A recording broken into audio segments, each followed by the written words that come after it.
निर्मल और ममता की दो बेटियां थी, सीरी और मेघा। मगर बचपन से ही दोनों के हाव भाव में जमीन आसमान का फर्क था।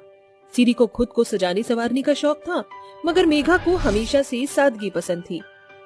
लाओ माँ, रोटी मैं बना देती हूँ। अरे बेटी, अभी तो तुझे कामों से छुट्टी मिली है और तू यहाँ चली आई माँ का हाथ बटाने। एक तू है जो दिन भर खुद से खोज खोज कर काम करती है, और एक तेरी बहन है, दिन भर चेहरे की लीपा पोती में लगी रहती है। घर के बनते बिगड़ते कामों से कोई वास्ता नहीं, ख्वाबों में ही रहती है। माँ, सबका स्वभाव एक सा थोड़ी ही होता है। जैसे सरगम में 7 राग होते हैं, वैसे ही इंसान भी।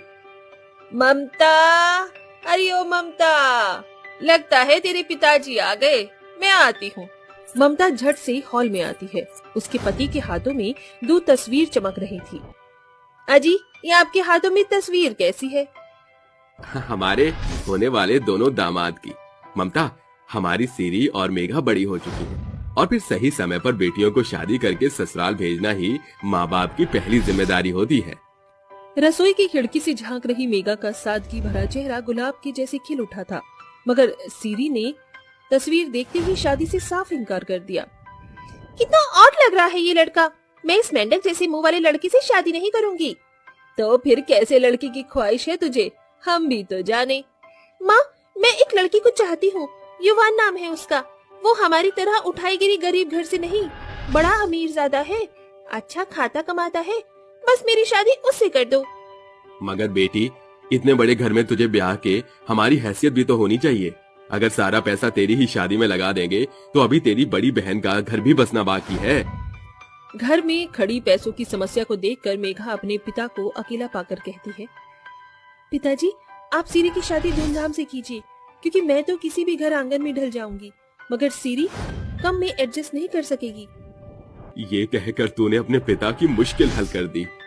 इस तरह मेघा की शादी सादे ढंग से शशि के साथ कर दी जाती है, और वहीं सीरी की शादी बड़े गाजे बाजे के साथ युवान से कर दी जाती है। इस कारण दोनों बहनों के रुतबे रौनक से लेकर घर के चौखट तक अमीरी गरीबी में बढ़ जाते हैं। दिन ढलते जाते हैं। जहाँ एक और सीरी ठाट बाट में जिंदगी बिता रही थी, वहीं शशि एक बड़े कपड़ों के मॉल में एक मामूली सा सेल्समैन था। जी, क्या हुआ? तुम इतने खोए खोए से क्यों हो? ठीक से एक खाना भी नहीं खाया?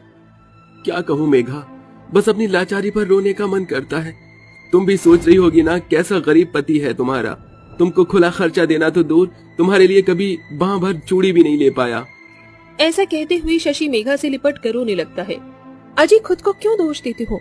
दुनिया में 2 तबके के ही लोग हैं, अमीर और गरीब। भगवान की दया से हमारे घर का चूल्हा उदास तो नहीं पड़ा है।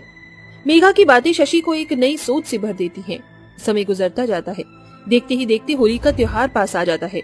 तभी मेघा की सास कलावती कहती है, मेघा बहू, कल होलिका दहन है, और रीत रिवायत के हिसाब से नई बहू पहले साल की होली नहीं देखती।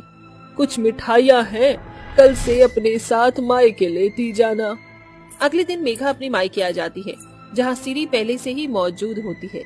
मेघा झट से अपनी माँ और पिताजी के पांव छूती है। प्रणाम माँ, पिताजी। सदा सुहागन रहो मेरी बच्ची। अरे मेघा, ये क्या उजड़ी हालत बना रखी है तुमने? ऐसे फीके हाव भाव देखकर कौन कहेगा कि तुम्हारी शादी को सिर्फ महीना भर ही हुआ है? मुझे देखो, सर से पांव तक गहने में लदी हुई हूँ, और तुम्हारे गले में सिर्फ एक मामूली सा सोने का मंगलसूत्र लटक रहा है। पता नहीं ये भी सोने का है या फिर इस पर नकली पानी चढ़ा है। सीरी, बस करो।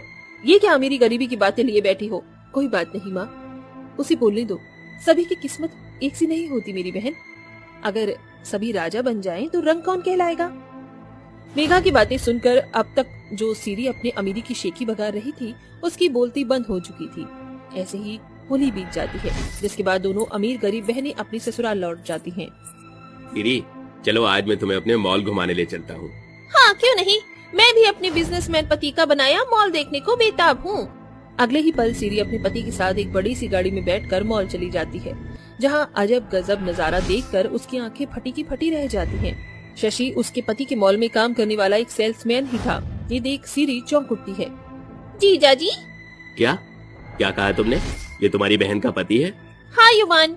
सीरी शशि को अपनी कार में बिठाकर सीधे अपनी बहन के घर पहुंचती है, जहाँ बूढ़ा ससुर विनोद दलान में सोया हुआ था। मेघा, मेघा, कहाँ हो तुम? आई सीरी, मेरी बहन यहाँ बाहर क्यों खड़ी है? भीतर चल, मैं चाय बनाती हूँ।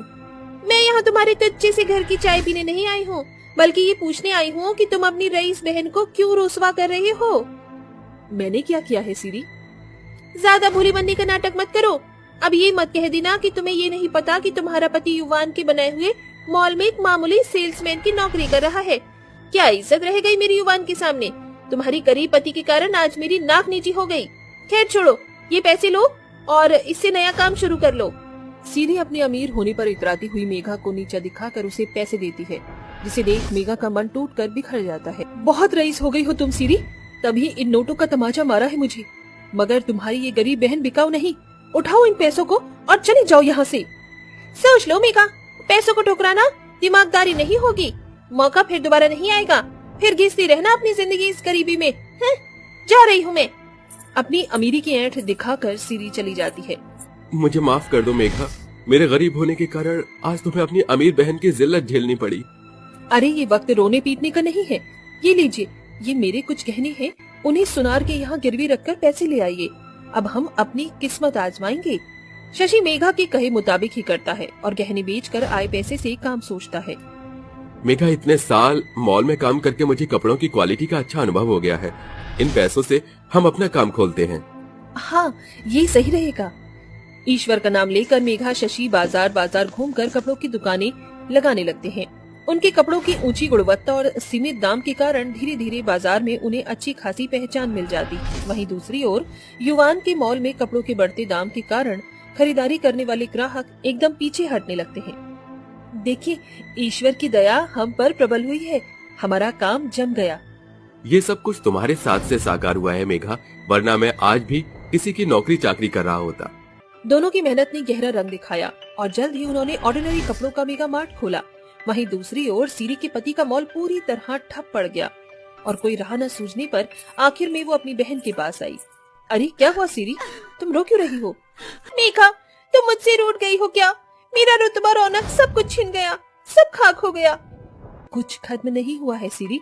अरे तुझ पर सब कुछ न्योछावर मेरा, सब कुछ तेरा ही तो है।